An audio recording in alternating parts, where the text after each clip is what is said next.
He tends to stay on an even keel, doesn't let too much ruffle him. He will manage the game the way it needs to be managed, take what the defense gives him, and then he can strike at times. Had a touchdown pass. Yes, he had an interception last week, but he found a way for his team to win. Now the rookie from San Diego State, it's Donnell Pumphrey. And he'll get this up to about the 40. The numbers for Pumphrey in last week's ball game, very productive. 3 touchdowns, 2 of them on the ground, 1 through the air. And it will always be a compliment to say that a guy's got a nose for the end zone, and he sure had it last week.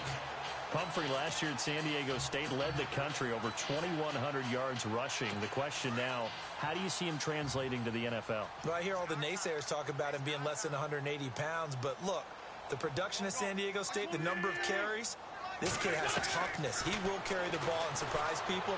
Look, he put pressure, and he's taken down. A Bear sack. Pernell McPhee in there to get him for sack number 9 now on the year. And there they bring pressure from the inside, and they get home. Yeah, hard to block everyone, isn't it? And on this play, someone did not get blocked. He's the one who got home. Throwing now is Wentz. No, bottled up. Fumble. It's out. It's loose. And this is picked up by the Bears. And they have the football and will set up shop at the 33-yard line.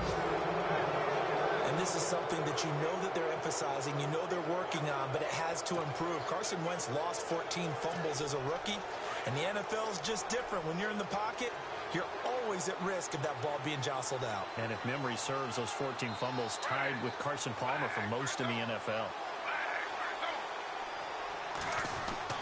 Following the fumble recovery, it's Griffin. And this is complete to Zach Miller. And he'll work it inside the 30 to the 29-yard line. That throw good for 4. It's second down.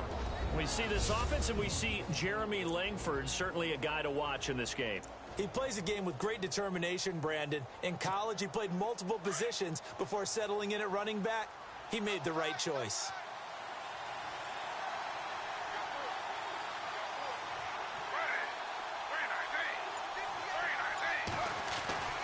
On second down, here's Griffin. Eluding the pressure right. And some room to run. And he will score. Touchdown, Chicago. RG3 with touchdown number 7 on the year. And the Bears will extend their lead. Brandon, my man, just one sentence for that one. Clinic. And that's what they've done. They lead the league in points per game this season, but it's been quick strikeability as we saw on that drive. I think they're actually intimidating defenses because they're back on their heels right away, wondering where it's going to come from, how they're going to hit them. This group is well organized, well coached, and extremely confident in what they do. Well, split the difference, and they're right where they would have been with 2 PATs. They got the 2-point conversion the first time. They failed there. Interesting, isn't it? Because the first time you go after your first score, that feels like a gamble. The second time when they tried it again, that felt like, what the heck, right? Because, as you said, even if you miss it, you split the difference, and you're right on schedule at 14 points.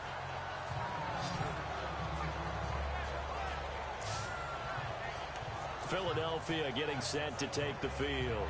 And a fumble last time. Ball security. Talk about it all the time in the National Football League. They've got to be better at it on this drive. Don't you think that when every team gets together for the first time, I don't care if it's OTAs, mini camps, first day of camp in the regular season, ball security comes up about, what, the second sentence of the coach's address? And those are so many drills focus on that. All the time, and they do drills to make it even tougher to simulate game situations. Doesn't always work out, though. And this O-line, it is the lifeblood of the offense. They establish the tone. Mean, nasty, physical. They can't wait to get after people. That allows the rest of the offense to feel confident.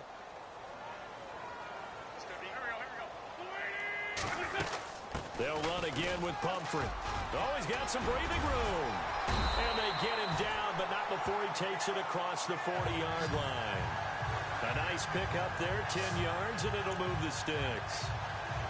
I have to admit, I'm excited by that play call and the end result, because this is a team that's down big early in the first quarter, And a lot of teams will just panic, abandon the playbook, and just start firing the ball all over the place. It's way too early for that. Stick to what works for you. Down double digits, and we talked about their game plan being both running and passing there. You're right. They're sticking to the game plan, getting the ground game going. A lot of football left to be played.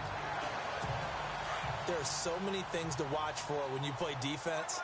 And reading your keys, you always hear about that, and having your eyes in the right place. Sometimes your eyes can fool you. How about that play action there? That sprang the big guy, didn't it? Able to dump it over the top to him.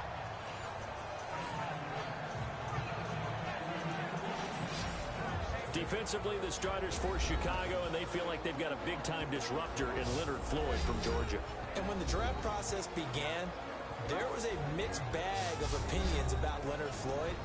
But as time went on and he tested and people saw him work out and they saw the sheer athleticism, people realized they better move fast to get him, and the Bears did, moving up in the first round to number 9 to pluck him.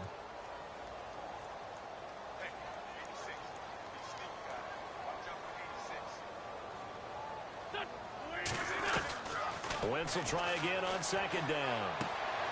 It's caught on the right side at Smith. And he's going to get it down to the 33-yard line here. The reception good for 7. It's third down. In recent years, the slot receivers really gained stature in the NFL because they can do so many things.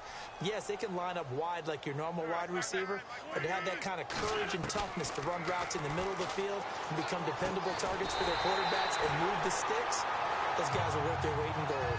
An Eagle first down. Wentz hooking up with Jeffrey. And that's understanding where the markers are, because it's not just running to them.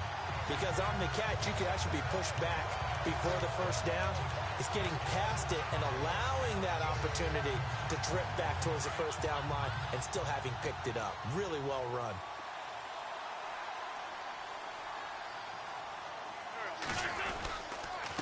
On the run, it's Pumphrey. And give him about 3 as he gets it down to the 22-yard line.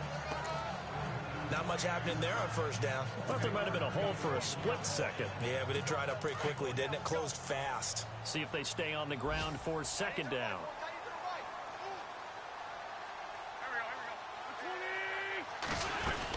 Again, it's Pumphrey. And on this one, he'll get to the 15, right at the 15-yard line. It's a 7-yard gain there, and it's good enough to move the chains. Getting the sense, Charles, they're going to put a big emphasis this afternoon on the run game. And why not? What we're seeing so far, working pretty well from them.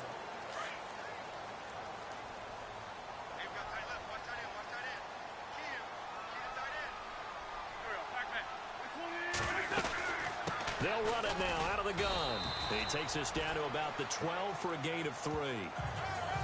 That call makes sense because they've been throwing it well on this drive, and once again they show passing formation, showing the shotgun.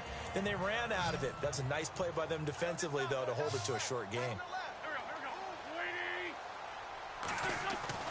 Now they'll throw it. Wentz. Out to the flat. That's complete to his running back. And he's able to get this down to the 5-yard line before he's out of bounds. 7 yards on the pickup there, and now they've got it first and goal. He's already proven to be a factor in the running game on this drive. Now he gets involved in the passing game.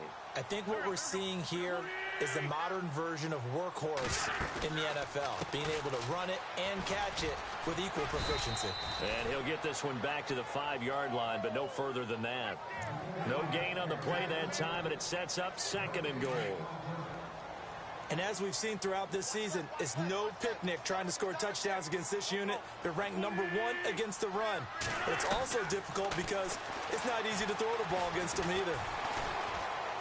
Under pressure now, and he's going to go down. Sacked back around the 8. Jay Howard able to drop him for a loss of 4. I'm starting to feel for that quarterback back there. I mean, you know me. Normally, don't have a lot of empathy for the QB, right? In this case, definitely. He's been under constant duress this entire game. I don't know how he's surviving back there. And he'll take it into the end zone for an Eagles touchdown. A great play there with touchdown number 7 on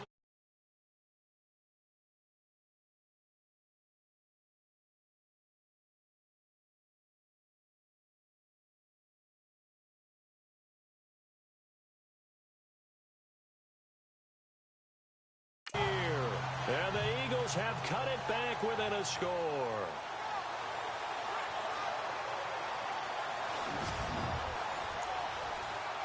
Caleb Sturgis now for the point after.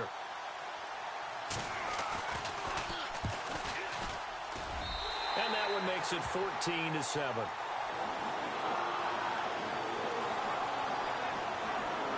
So that one a 13-play drive in total. The result, Philadelphia in the end zone. Fielded about a yard deep. And this return net's positive as he gets past the 25 and up to the 27-yard line. Well, if you haven't gotten enough football this Thanksgiving weekend, there's still more to come. Tonight, yes, you're pumped up. It's two of the most storied franchises in NFL history doing battle, the Packers and Steelers from Heinz Field. Then tomorrow night, more. Wrap up your Cyber Monday with the Texans at the Ravens from Baltimore. Man, is it time to start shopping already? Just go online, man. I said Cyber Monday. Click, click, click. 5 yards on the carry. Good pickup on first down.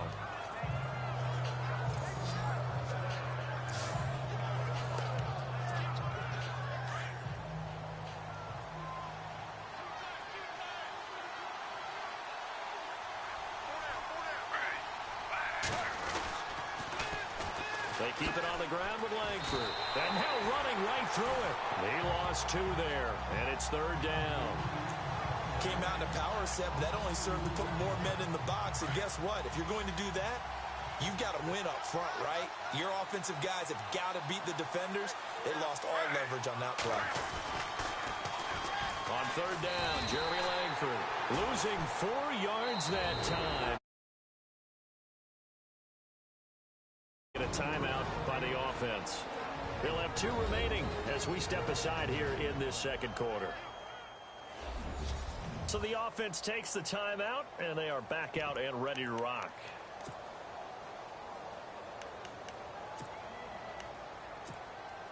Now let's see how the offense still out there. They elect to go on 4th and 11.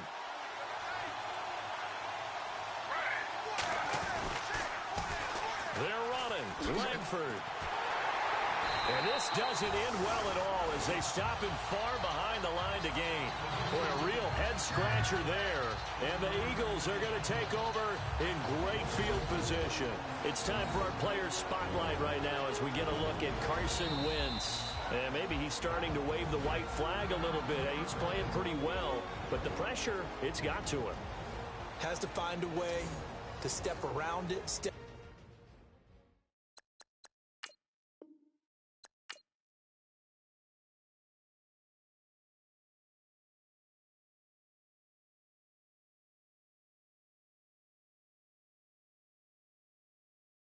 fish.